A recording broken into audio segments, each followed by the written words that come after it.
안녕하세요.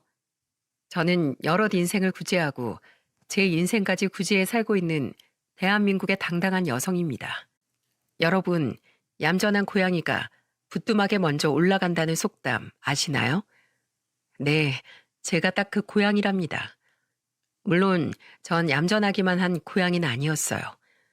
하지만 조금이라도 사람 대접해 줄 때 절 가만히 뒀어야 할 시댁은 저를 못 괴롭혀 안달이었습니다.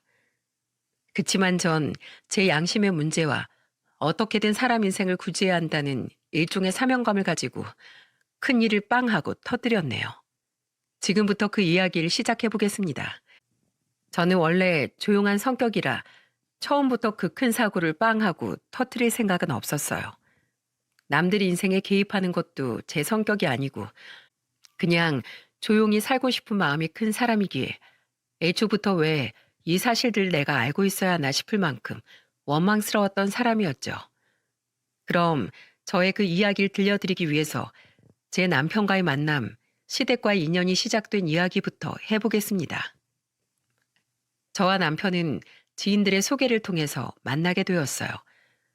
남편도 말수가 적고 진중한 사람인지라 첫 만남부터 호감이 가더라고요.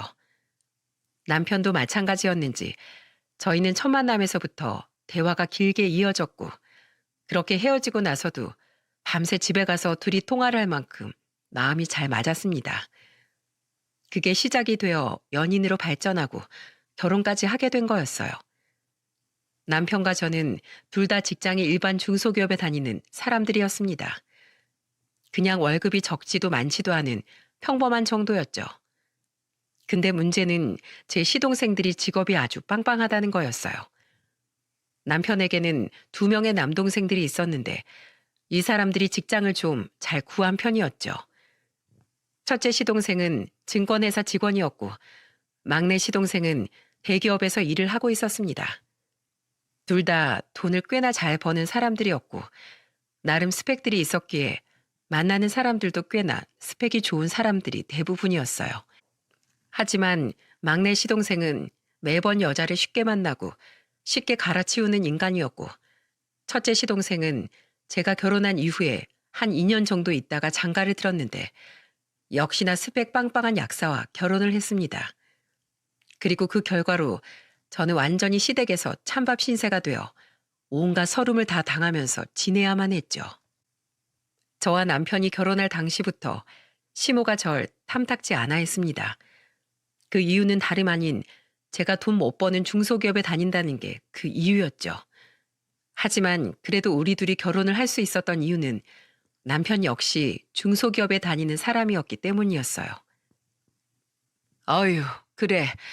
너희 둘이 그냥 끼리끼리 잘 살아봐라.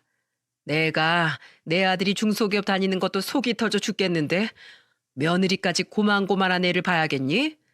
하여튼 마음에 안 든다. 마음에 안 들어. 엄마, 그렇게 말씀하지 마세요. 이 사람 회사 중소기업이어도 월급도 잘 나오고 복리후생도 짱짱한 편이라 대기업 못지않게 돈 벌고 있어요. 게다가 인정까지 받고 있어서 이 사람 나이 때 이만큼 승진한 사람도 많지도 않고요. 오히려 저보다 더 좋은 조건인 사람인데 왜 그렇게 함부로 말씀하세요?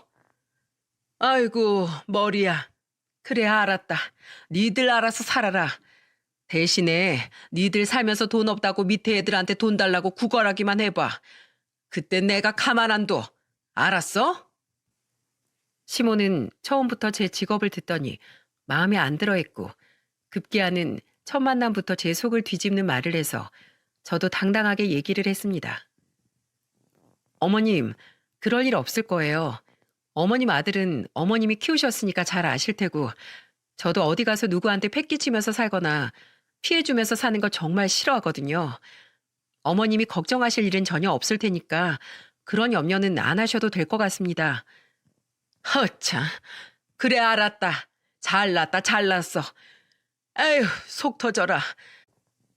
시모는 저를 마음에 들어하지 않았지만 저는 남편이 저의 편이 되어주고 어차피 시모는 시골에 살고 저희는 서울에 살고 있었기 때문에 부딪힐 일이 별로 없어 결혼을 그대로 했습니다. 시댁은 시골에서 농사하면서 그래도 자식들 공부시킨다며 돈을 많이 썼었기 때문에 저희들이 결혼할 때 집을 해준다거나 뭘 해줄 수 있는 형편이 아니었어요. 그래도 저희는 어차피 애초에 서로 집해와라, 혼수해와라 그런 말도 안 하고 둘이서 같이 준비할 계획을 가지고 있었기에 뭘 안 해준다고 해서 서운하진 않았습니다. 오히려 시골에서 농사 지으면서 자식 3명 다 대학 보내고 빚 없이 졸업하게 한 것만으로도 대단하다는 생각이 들었죠. 근데 정말 딱 그뿐이었습니다. 그 외에는 진짜 시댁 쪽으로는 눈도 돌리고 싶지 않을 정도로 시댁은 저에게 있어 끔찍한 곳이었습니다.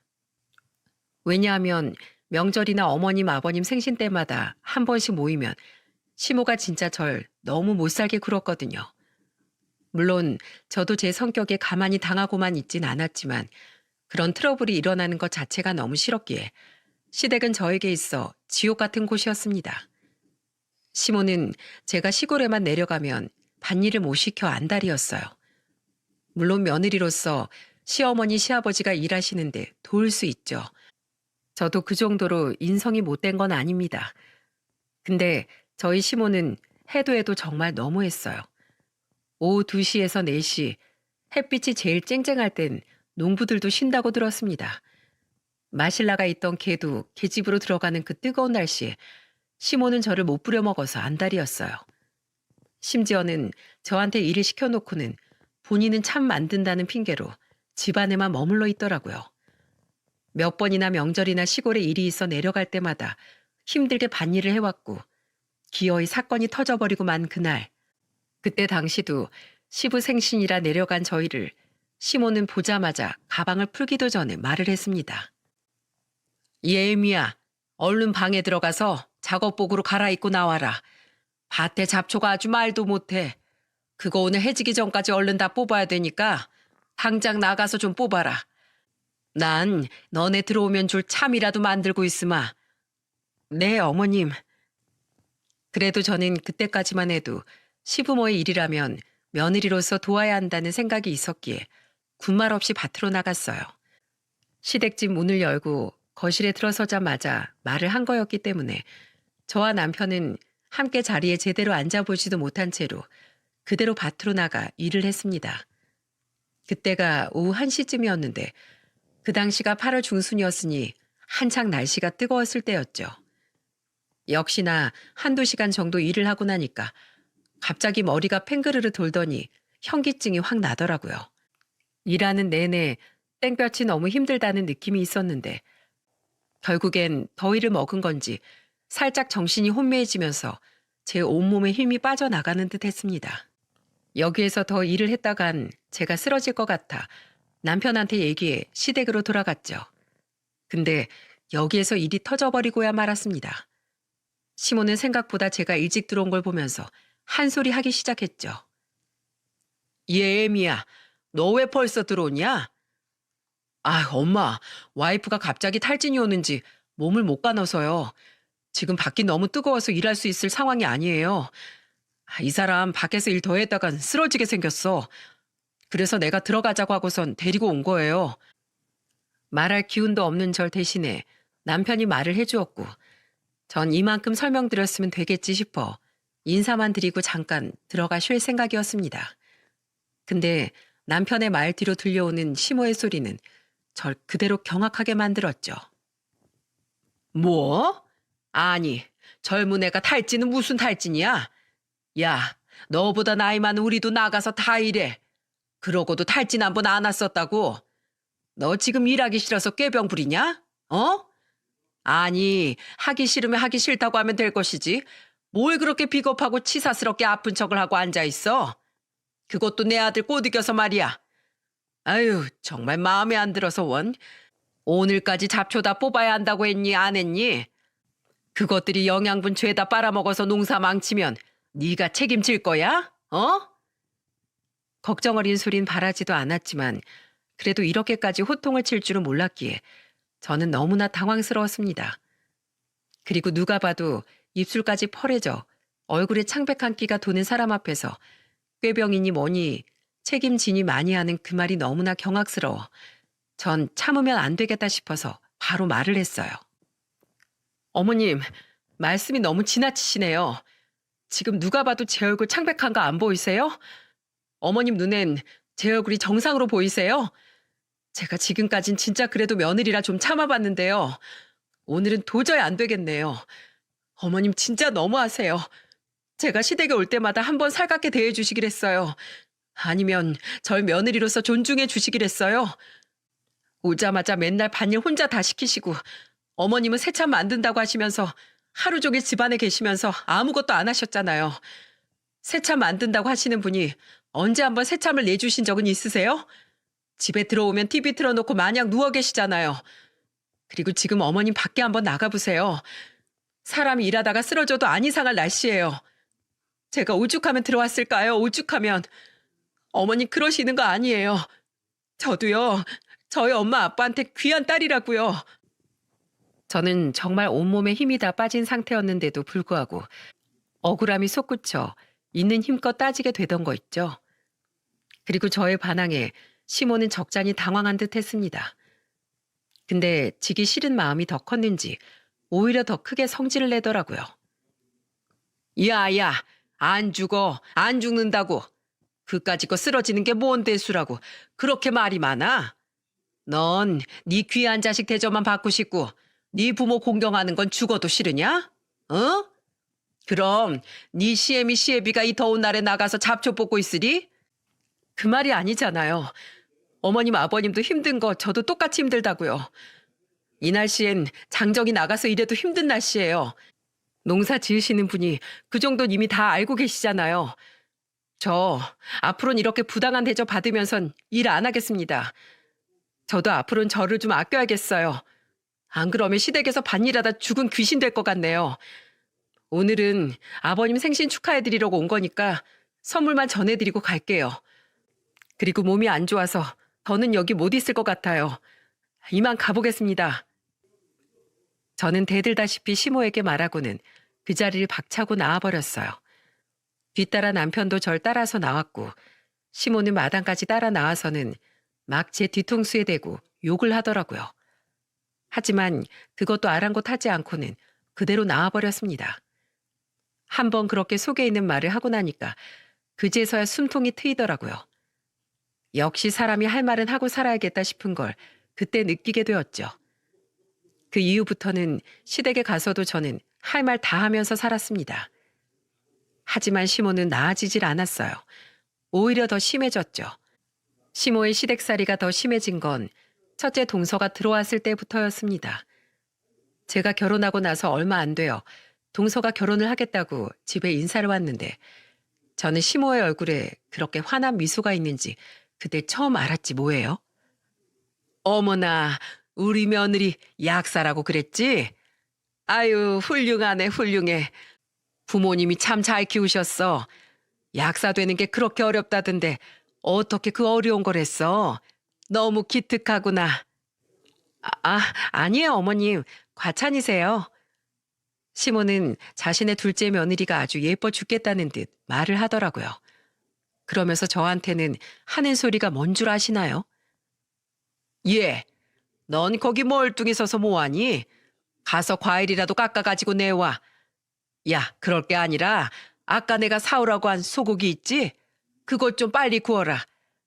야, 넌 돈도 없고 집안도 학벌도 안 좋은 애가 행동까지 굼뜨면 어떡하니? 하여간에 없는 애들이 못 배워 먹어서 사람 이렇게 답답하게 한다니까. 라고 하는 거예요. 저는 나는 마음에 안 들어하고 동서는 마음에 들어하는 건 참아도 절 무시하고 우리 집안을 무시하는 건 못 참겠더라고요. 그래서 그날이 동서와의 첫 만남이었음에도 불구하고 또 한 번 대판 성질을 부렸습니다. 어머님, 제가요. 이제 새로 들어오는 동서 앞에서 저 부려먹는 것까진 참아도요. 우리 집안 무시하고 이렇게 업신여기시는 건 못 참겠네요. 저 미안하게 됐어요. 앞으로 우리 한 식구 돼서 얼굴 자주 볼 텐데 내가 좀 못 볼 꼴을 보이네요. 근데 그쪽도 조심하세요. 집안에 돈 없고 학벌 안 되고 직장 수준 떨어지면 바로 하녀 취급 당할 수 있으니까 약사 직업 꼭 잘 지키세요. 아셨죠? 안 그럼 내 꼴 납니다. 어머님, 이 좋은 날 전 오늘도 더는 시댁에 못 있겠네요. 어머님이 좋아하시는 둘째 며느리랑 어디 좋은 시간 보내세요. 전 빠져드릴게요. 라고 이야기하고는 남편과 함께 나와버렸습니다. 당시 예비동서는 당황하는 눈초리를 보였지만 예비동서 앞에서 구겨진 자존심이 더 중요했기에 그쪽에 대한 예의를 차릴 만큼의 정신은 없었습니다. 그리고 그날부터 시모의 차별은 점점 더 심해졌고 전 날이 갈수록 시댁과는 거리를 두고 생활을 해야 했습니다. 예비동서는 그래도 좀 개념이 있는 사람인지 시모가 아무리 절 차별을 해도 저를 하대하거나 무시한다거나 그런 일은 없었어요. 근데 거기에서 또 문제는 바로 시동생들이었죠. 사실 남편의 형제 중에서 정상은 저희 남편밖에 없었어요.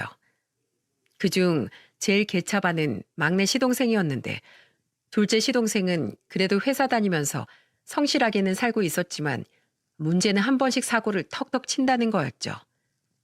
아무래도 증권회사에 다니기 때문에 이리저리 투자에 대한 유혹이 많은 듯 하더라고요. 그래도 사고 쳐도 혼자 치고 혼자 수습했기에 저한테 오는 피해는 없었습니다. 근데 저도 모르는 새 피해를 입은 사실이 드러나게 되었어요. 저도 전혀 몰랐던 사실인데 남편이 어느 날 엄청 고민스러운 표정으로 저한테 말을 걸더라고요. 무슨 일인가 싶어서 물었더니 그때 저는 남편의 말을 듣자마자 이 말을 탁 짚을 수밖에 없었습니다. 왜냐하면 남편이 저도 모르게 시동생한테 돈을 빌려줬었던 게 아니겠어요? 여보, 내가 진짜 미안한데 둘째가 돈을 좀 빌려달라고 해서 얼마 전에 좀 빌려줬어. 뭐? 얼마나 빌려줬는데? 그게 5천만 원 정도 돼. 뭐라고? 5천만 원? 아니 당신 설마 우리 적금 만기된 것들 모아놓은 거 건드렸니? 둘째 자식이 하도 급하다고 회사에서 자기가 사고를 하나 쳤는데 그걸 돈으로 안 메꾸면 회사에서도 잘리고 신고까지 당해서 감방 들어갈 수 있다고 하더라고. 뭐 감방까지는 안 가더라도 자칫하다간 벌금 물 수도 있다고 하는데 그렇게 되도록 둘 수가 없잖아. 그래서 빌려줬어. 근데 딱 석 달만 쓰고 준다고 해서 난 당신 몰래 쓰고 다시 돌려놓으려고 했는데 이 녀석이 지금 벌써 5개월이 지났는데도 안 줘서 말이야. 여보, 내가 진짜 미안해. 내가 진짜 책임지고 받을게. 정말이야. 당신 미쳤어? 그 돈이 어떤 돈인데 그걸 턱하니 내줘. 진짜 내가 당신 때문에 진짜 못 살아. 미안해. 근데 이거 재수 씨도 몰라. 재수 씨 임신하고 있어서 이 사실 알면 난리 날 거라고 꼭 비밀로 해달라고 해서 말 못했어. 내가 이 문제는 어떻게든 해결할 테니까 당신도 날 좀 믿고 기다려주고 재수 씨한테만큼은 제발 말하지 말아줘. 알았지? 미안해 진짜. 저는 남편의 말을 들으면서 속이 터지는 줄 알았습니다. 하지만 어쩌겠어요. 이미 엎질러진 물인 것을. 저는 당시 임신하고 있던 동서를 위해서라도 우선은 비밀로 하고 바로 시동생에게 전화를 해서 따졌습니다. 근데 역시나 이 사람은 갚는다고 하더니만 계속해서 미루더라고요. 안 되겠어서 더 전화를 해서 뭐라고 했더니 글쎄 저는 분명 시동생에게 전화를 했는데 그 전화를 시모가 받는 게 아니겠어요? 그때가 주말이었는데 둘째 시동생 네가 그날은 시골에 내려가 있었나 보더라고요. 근데 그렇다 하더라도 제가 건 전화를 시모가 받았다는 게 좀 어이가 없었죠. 근데 시모가 전화 받는 것까진 그렇다 치더라도 그 뒤에 이어지는 말이 저를 더 황당하게 만들었습니다. 야, 너 왜 내 둘째 아들한테 전화해? 너 지금 돈 독촉하려고 전화했지? 내가 다 들었어. 야, 네가 사채업자야 뭐야? 조폭도 아니고 왜 자꾸 전화해선 돈 갚으라고 난리냐고. 너 나한테 신고당해 볼래? 어? 불법 추심으로 나한테 신고당해 볼 테냐고. 어머님, 돈 5천만 원 빌려가 놓고 갚기로 약속한 날짜가 한참 지났는데도 입 싹 닫고 있는 사람한테 제가 그럼 가만히 있어야 하나요? 생각을 해보세요. 무려 5천만 원이라고요. 그 돈이 저희한테 얼마나 큰 돈인지 아세요? 알게 뭐야. 그러니까 그 쥐꼬리만한 월급 받으면서 사니 고작 5천만 원에 벌벌 떨지. 너 그깟 5천만 원 우리 둘째가 마음만 먹으면 금방 벌어. 알어? 그때 딱 갚을 테니까 잔말 말고 기다리고 있어. 시모는 그 뒤로 전화를 확 끊어버렸습니다. 정말이지 이 황당한 상황에 제가 뭘 어떻게 해야 하나 순간 고민이 되더라고요. 바로 가서 시댁에서 깽판을 칠까도 생각했지만 그래도 가족이기에 전 한 번 더 참아주기로 했습니다. 그리고 다시 한번 시동생과 이야기해서 정확한 날짜를 약속받아야겠다고 다짐을 했었죠. 그렇게 때를 보고 있던 중에 이번엔 그 망나니 같은 막내 시동생이 결혼을 하고 싶다며 여자를 데리고 왔더라고요. 근데 참 거기에서는 대책이 없어도 너무 없었습니다. 사실 시동생에게는 아주 크나큰 비밀이 하나 있었어요. 그건 누구한테도 떳떳하게 말 못할 아주 큰 비밀이었죠. 근데 역시나 새 예비 동서에게도 전혀 말을 하지 않았나 보더군요. 새 예비 동서는 싹싹한 게 제가 봐도 예쁘고 사랑스러웠습니다. 그리고 막내 시동생보다도 무려 7살이나 어린 여자였어요. 한창 20대 중반의 나이에 명문대 나오고 대기업 식품회사에 취직해서 다니고 있으니 얼마나 또 시모가 좋아했겠습니까? 이번에도 다 같이 모인 자리에서 시모는 절 차별하더라고요. 정말 너무 괘씸했지만 그래도 전 이 동서라면 막 나가는 우리 시동생 인생을 구제해 줄 수 있지 않을까 싶어서 엄청난 비밀을 알고 있는데도 불구하고 우선은 말하지 않고 참았죠. 근데 이 시모와 시동생이 숨긴 건 그 엄청난 비밀 말고도 또 있었습니다. 그건 바로 시동생의 직업이었죠. 아니, 직장은 속인 게 아니었어요. 다만 그 직장을 정규직으로 다니고 있는지 계약직으로 다니고 있는지 그걸 제대로 말하지 않고 숨겼더라고요. 새로 들어올 예비동서와 온 식구들이 모여 밥을 먹던 날 시모는 좋아 죽겠다는 듯이 말하더군요. 아유, 우리 막내 며느린 서울에 있는 최고 좋은 대학 나왔다고? 거기 나와서 식품회사에서 식품연구원 한다고 했지? 참 대단해, 우리 며느리. 하여튼 우리 가족 중에 오게티는 딱 하나야, 딱 하나. 뭐 이제 뭐 바꿀 수도 없으니 원. 그래도 내가 우리 둘째랑 막내 보면 든든하다, 든든해. 역시나 절 비꼬는 걸 멈추지 않는 시모를 보면서 기가 찼습니다. 근데 그래도 저는 시댁 가족들 생각해서 좀 참아보려고 했어요. 그리고 막내 동서도 애가 바르게 잘 컸는지 저한테 함부로 대하지 않길래 이번만큼은 좀 조용히 넘어가자 싶어서 그냥 무시하고 그날을 잘 보냈죠. 하지만 시모는 절 가만두질 않았어요. 저는 다른 것도 아니고 절 끝까지 무시하고 까내리는 시모를 보면서 도저히 참아줄 수 없다는 생각을 했고 그 뒤로 시모에게 제대로 골탕을 먹여주게 된 사건이 발생하고 말았습니다. 그때는 명절날이었어요. 예비동서는 아직 정식으로 결혼식을 올리기 전이었지만 시댁 쪽이랑은 활발하게 왕래를 하며 지냈었기에 그날 명절에도 어김없이 다 모였죠. 그리고 거기에서 사건이 터지고 만 거였습니다. 시모는 당시 우리가 다 모이자마자 갑자기 저와 예비 며느리들을 모아놓고는 갑자기 돈 봉투를 꺼내서 주더라고요. 전 한 번도 이런 일이 없어서 어리둥절하며 우리 각자에게 주는 돈 봉투를 받았습니다. 그리고 그 안에 보니까 50만 원이 들어가 있는 게 아니겠어요? 저는 거기에서 웬일로 용돈을 주셨나 싶어 정말 놀랐습니다. 그리고 드디어 시모가 좀 사람이 바뀌었나 싶었죠. 하지만 바뀌긴 무슨, 그건 절대적인 저의 착각이었고 바로 뒤에 이어져 나온 둘째 동서의 말에 저는 제 귀를 의심할 수밖에 없었습니다. 어머님, 무슨 용돈을 100만 원씩이나 주세요. 아우, 이 돈 봉투 두꺼운 것 좀 봐. 어머님이 무슨 돈이 있으셔서 저희한테 이렇게 큰 용돈을 주세요. 어머, 형님, 그걸 벌써 세보셨어요? 우와, 진짜 100만 원이네. 진짜 어머님 짱! 감사히 잘 쓰겠습니다. 동서들은 하나같이 다 100만 원씩 받았다며 좋아하면서 난리가 났어요. 저도 100만 원이나 준 게 믿기지 않아서 돈 봉투를 확인하는 순간 제 귀를 때리는 시모의 말을 듣고는 비참함에 자리를 박차고 나갈 뻔했습니다. 예, 넌 또 뭘 세보니? 넌 셀 것도 없어. 너한테 들어있는 건 50만 원이다. 넌 그거 받는 것도 감지덕지인 줄 알아. 우리 두 며느리들은 다 내 기쁨이고 내 자랑이라 얼마 줘도 안 아까운데 넌 진짜 그 50만 원 넣는 것도 아깝더라.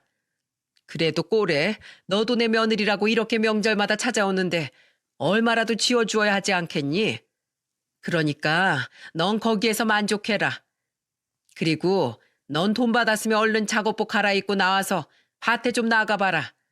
가서 밭 좀 일구어야 하니까 곡괭이 들고 나가서 밭 좀 매. 저는 기가 찼습니다. 아무리 제가 마음에 안 들어도 그렇지 사람 면전에다 대고 이렇게 차별하고 이렇게 무시를 할 수 있는 건가요? 전 아무리 생각해도 시모의 행동이 정상이 아닌 것 같더라고요. 그래서 말했죠.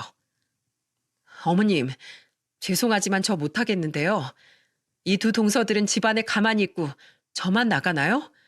한동안 밭일 안 시키시더니 또 시작이시네요. 저 밭일 얼마든지 할 수 있지만 이렇게 사람 대접 못 받으면서까진 하고 싶지 않습니다.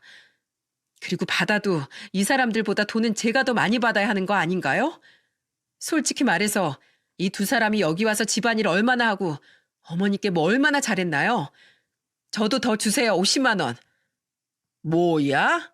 야, 아니 무슨 너한텐 그지근성이라도 있니? 아예 안 줄 걸 줬으면 고맙습니다 하고 넙죽 받고 감지덕지 할 것이지. 야, 그리고 네 팔자에 무슨 사람 대접이야 사람 대접은. 네 분수에 맞게 살아. 넌 그냥 평생 일할 팔자야. 아니다. 너 이참에 그냥 그 가짜는 회사 때려치우고 아예 시골 내려와서 밭일이나 해라. 그게 낫다 넌. 그게 오히려 우리 집안에 도움되는 길이라고. 말 다 하셨어요? 어머님, 지금 저한테 아주 후회할 행동하고 계시는 거예요. 어머님 지금 뭘 믿고 그렇게 절 함부로 대하세요? 지렁이도요.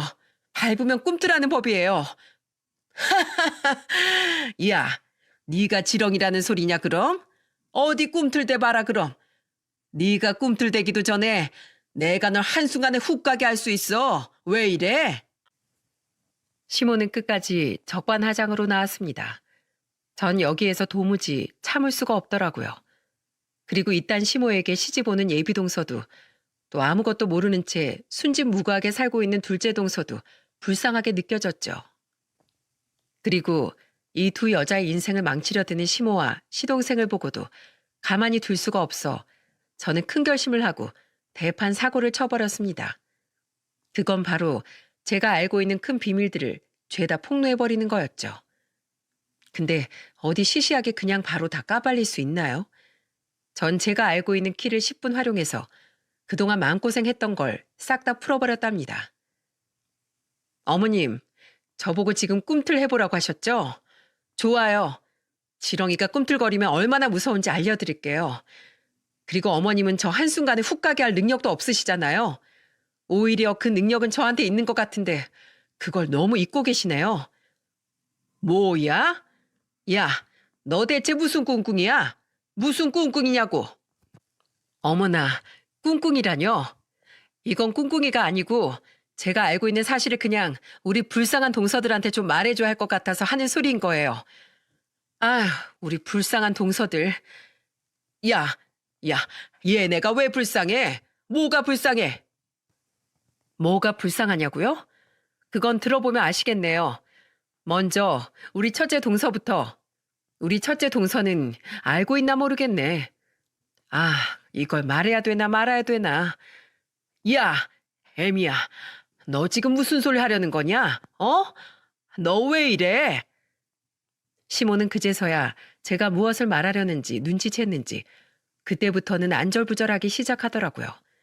그리고 저를 막 말리기 시작했죠.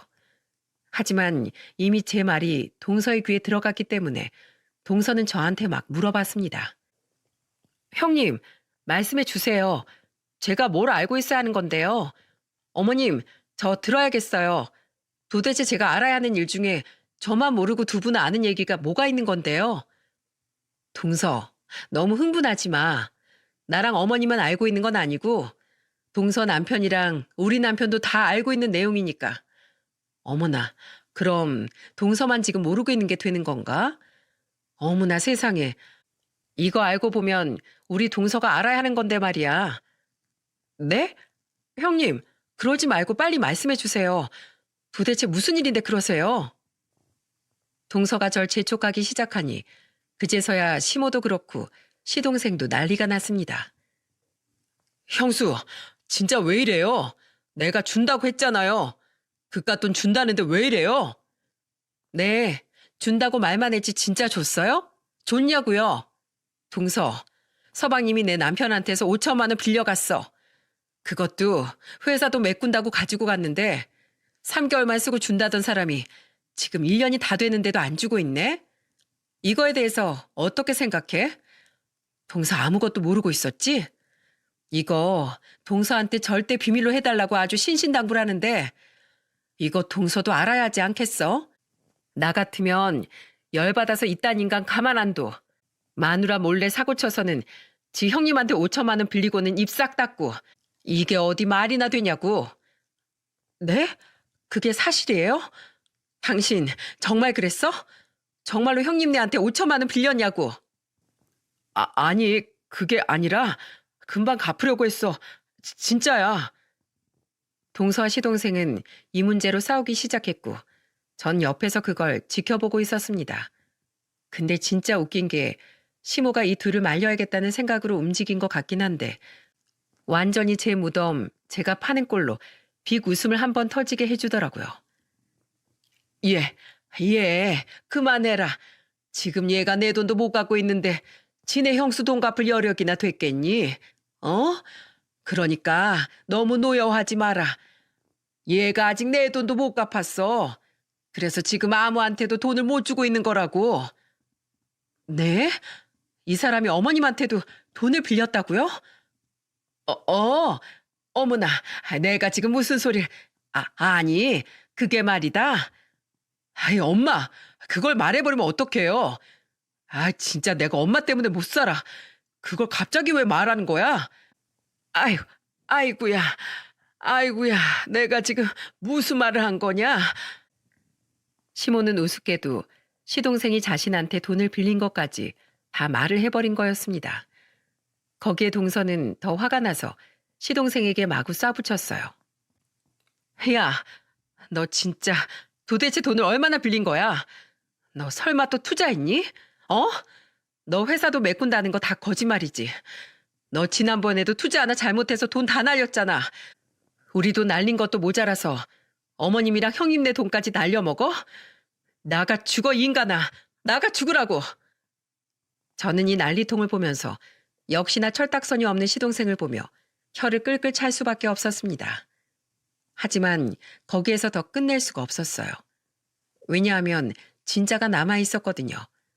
이거야말로 제가 말을 꼭 해줘야지만 한 사람의 인생을 구할 수 있었기에 이야기를 하기로 결심했죠.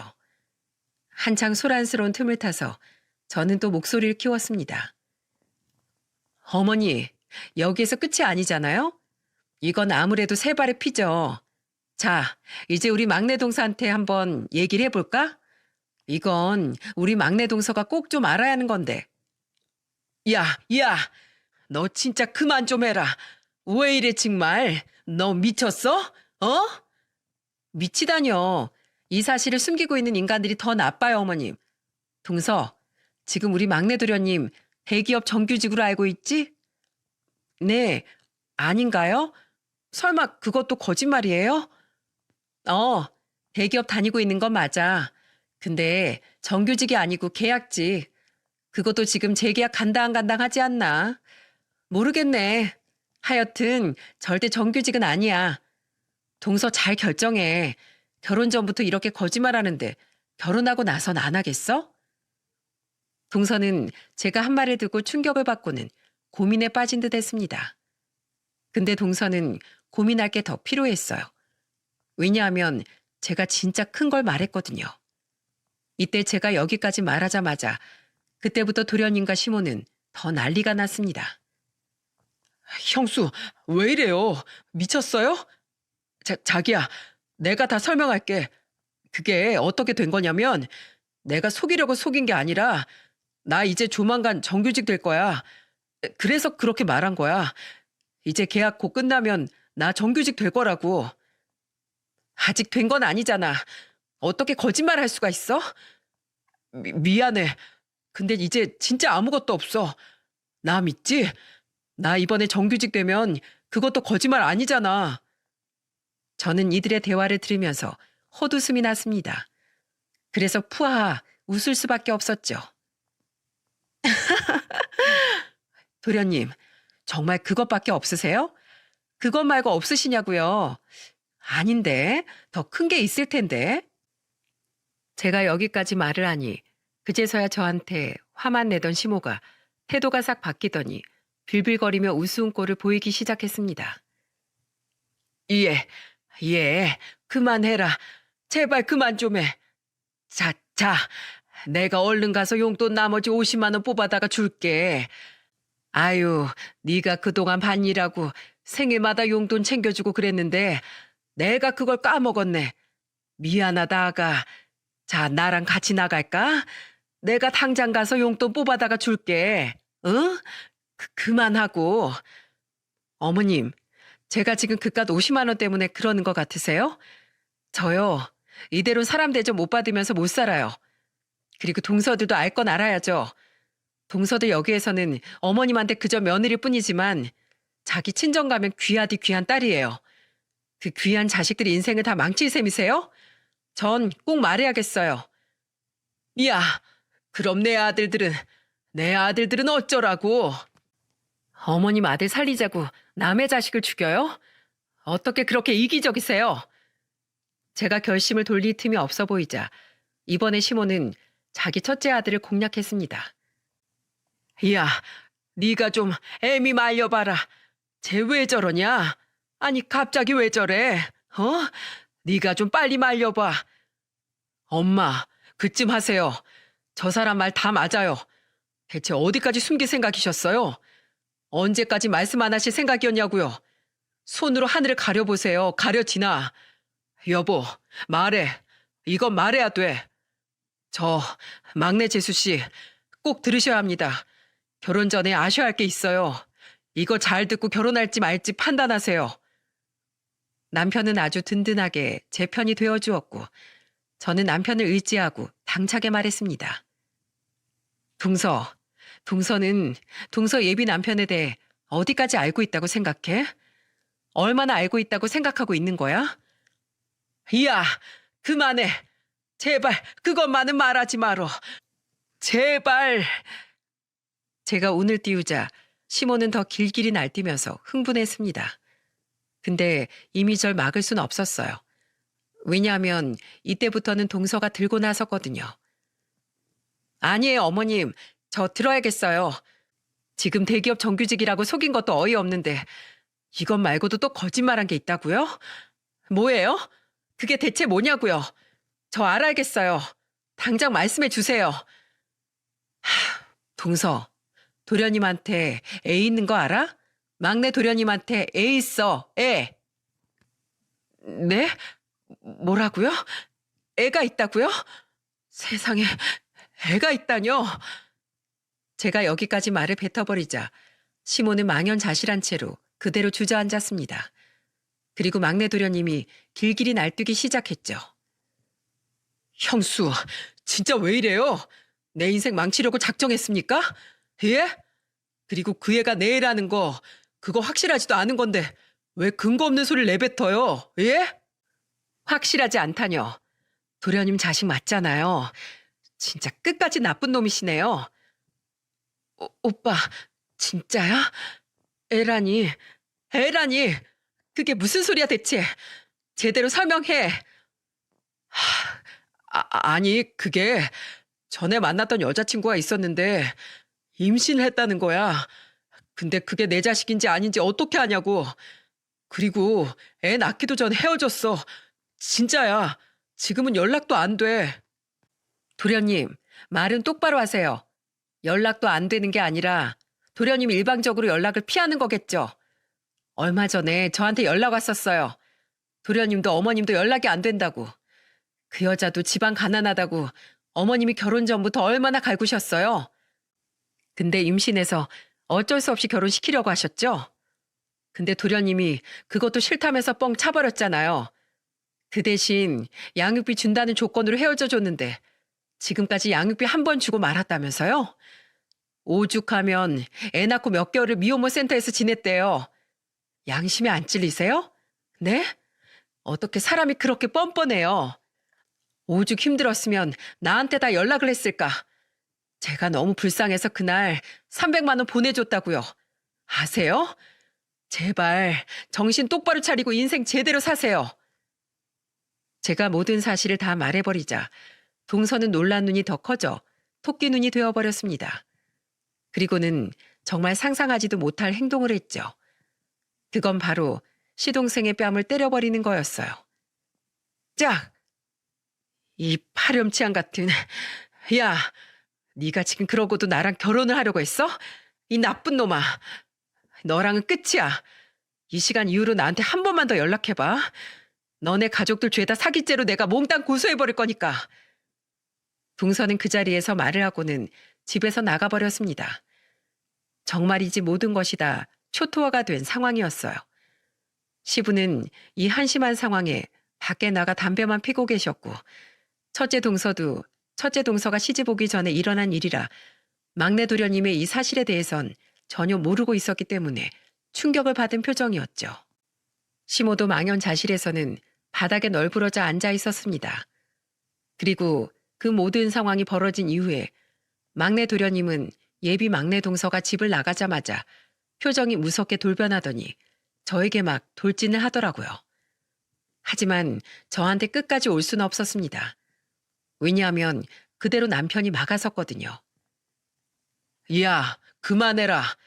네가 잘못 살아낸 걸 왜 내 마누라한테 분풀이하려고 해? 내 마누라가 말 안 했으면 내가 말했을 거야. 너 그 전 여자친구 인생 그렇게 망쳐놓고 또 누구 인생을 망치려고 그러는 거야? 이쯤에서 끝난 걸 감사히 여겨. 그리고 내 마누라 털끝 하나만 건드려봐. 내가 너 가만 안 둬. 제 남편이 키도 크고 덩치도 컸기에 막내 도련님은 거기에서 그대로 깨갱할 수밖에 없었습니다. 하지만 분은 안 풀리는지 온 집안 물건을 다 던져버리고는 집 밖으로 나가버리더라고요. 그리고 그 상태를 보면서 저는 마지막으로 시모에게 말했죠. 어머님, 저 원망하지 마세요. 알아야 할 걸 모두가 다 안 것뿐이에요. 막내 도련님, 전 예비동서, 저한테 연락하기 전에 어머니께 먼저 연락했다면서요. 여기에 찾아오기까지 했다던데. 근데 어머님은 그 애기 들고 있는 사람을 문전박대하고 찬물을 뿌려서 내쫓으셨다면서요. 어떻게 그러세요? 어쩜 그렇게 나쁘시냐고요. 정말로 어머니 그러시는 거 아니에요. 제가 노여우셔도 어쩔 수 없습니다. 저 여기 시댁 오는 거 끔찍해도 우리 남편이 그나마 내 편이라서 살 수 있었던 거였어요. 근데 저 두 사람은요. 돈 없고 직장 없어져 버리면 어머님한테 그대로 찬밥 신세 될 텐데 그때도 저 남자들이 자기 와이프 편 들어줄까요? 아니요. 전 절대로 그렇게 생각 안 해요. 지금도 이렇게 자기 살겠다고 와이프건 여자친구건 죄다 속이고 사는 사람들인데 제대로 편 들어줄 리가요. 전 오히려 제가 잘했다고 생각합니다. 저 두 사람 인생 구제했다고 생각해요. 그러니 저 원망스러우셔도 어쩔 수 없어요. 그리고 저 여기 2번 다시는 안 와요. 저 사람 취급 사람 대접조차 안 해주는 곳 저도 더는 싫습니다. 전 아무런 말도 못하고 있는 시모를 두고 나와버렸어요. 그 뒤로 저는 시댁엔 한 번도 가질 않았죠. 제가 지금까지 시모에게 받은 상처가 컸기 때문에 더는 가고 싶지 않았어요. 하지만 두 동서들은 지금까지도 연락을 하면서 지내고 있네요. 그날 이후로 2년이 지났는데 나중에 가서 두 사람 모두 저한테 고맙다며 연락을 해왔더라고요. 아마 그날 제가 아니었다면 자기들의 인생이 언제까지 나락으로 떨어졌을지 모르겠다면서 용기 내 사실을 전해준 저에게 고맙다고 이야기를 했답니다. 첫째 동서는 그날 이후 며칠 안 돼서 저한테 전화를 해서는 그러더라고요. 형님, 진짜 감사해요. 형님이 말씀 안 해주셨으면 이 인간이 사고친 거 끝까지 모르고 우리 집안 다 거덜날 뻔했어요. 다행히 아버님이 빚을 다 갚아주셨어요. 형님네도 돈 받으셨죠? 이 사람이 사고 친 거 우리 집안에서 다 책임져야 하는데 그것도 안 되니 아버님이 집담보로 대출받아서 갚아주셨더라고요. 그 뒤로 경제권은 제가 다 가지고 왔어요. 이제 이 인간 절대 허튼 생각 못하게 제가 한 달에 용돈 딱 30만 원만 주고 있다니까요. 하여간에 절대로 이 인간 못 믿어요, 형님. 형님, 정말 감사해요. 형님 덕분에 우리 애들도 저도 살았어요. 아니야, 동서. 동서가 그래도 평소에 나한테 잘했잖아. 그러니까 말해준 거지. 안 그랬으면 나도 그냥 무시하고 어떻게든 돈만 받아냈을 거야. 그래도 잘 해결됐다니 다행이다. 정말 고생 많아서 동서. 정말 감사합니다. 형님이 저희 인생 구제해준 거나 다름없어요. 정말 우리 은인이에요. 제가 앞으로 더 잘할게요, 형님. 그렇게 저희들은 전부 다 돈독해지게 되었습니다. 그리고 막내 예비 동서였던 아이는 저한테 백화점 화장품까지 사가지고 와서는 인생 구제해줘서 고맙다고 인사를 하더라고요. 아마 저한테 가장 고마운 건 이 막내 예비 동서였을 거예요. 얼마간 막내 도련님이 매달린 것 같긴 하지만 지금은 잘 끊어내고 아예 헤어졌다고 말을 하더군요. 얼마나 다행인지 모릅니다. 제가 남편 통해서 듣기론 지금 막내 도련님은 그동안 밀린 양육비를 그 전 애엄마한테 보내주느라 혼쭐이 나고 있는 듯 했습니다. 모든 것이 다 자업자득인 거죠. 중요한 건 시모인데 시모는 그 이후로는 저한테 아무 소리도 못하고 있답니다. 물론 제가 시댁에 더는 안 가고 있는 것도 있지만 그럼 진작에 저한테 전화해서 난리를 칠 텐데 이제 전혀 그러질 않더라고요. 그리고 얼핏 듣기론 시부도 시동생이 저희한테 5천만 원 빌린 것과 시모에게 돈을 빌렸다는 것도 다 모르고 있었기에 그 뒤로 엄청나게 시모를 혼낸 것 같았어요. 그래서 지금은 조용히 밭일만 하면서 지낸다고 하더군요. 완전히 이빨 빠진 호랑이 신세가 된 채로 말입니다. 저 역시도 시모와는 여전히 사이가 안 좋은 채로 지내고 있습니다. 그동안 서름을 너무 많이 당하며 살았기 때문에 저도 더는 연락하면서 지내고 싶지 않네요. 이대로가 전 너무나 편하답니다. 대신에 남편까지 그 집안과 인연을 끊을 순 없기에 남편만 왔다 갔다 하고 있어요. 전 앞으로도 언제 갈지 모르겠습니다. 하지만 아직까지는 갈 마음이 없네요. 여러분, 사람은 뿌린 대로 거둔다고 하잖아요. 제가 이 사연에 다 쓰진 못했지만 정말로 무시받고 서름받은 정도가 심각하고 말도 못하게 많네요. 그러니 저희 시모도 지금 아무 소리 못하고 있는 걸 테고요. 제가 이 사연을 쓰게 된 것도 저는 우리 시모 같은 분을 만난 분들이 혹시 계시다면 제발 당하고만 살지 마시고 당당하게 할 말하고 기죽지 말고 사시길 바라는 마음에서 쓰게 되었어요. 제발 여러분만큼은 좋은 시댁, 좋은 남자 만나서 행복한 결혼 생활 하시길 바랍니다. 여러분도 저의 앞으로의 생활이 이제는 사람 대접받고 행복할 수 있도록 응원 부탁드릴게요. 제 사연 들어주셔서 정말 감사합니다.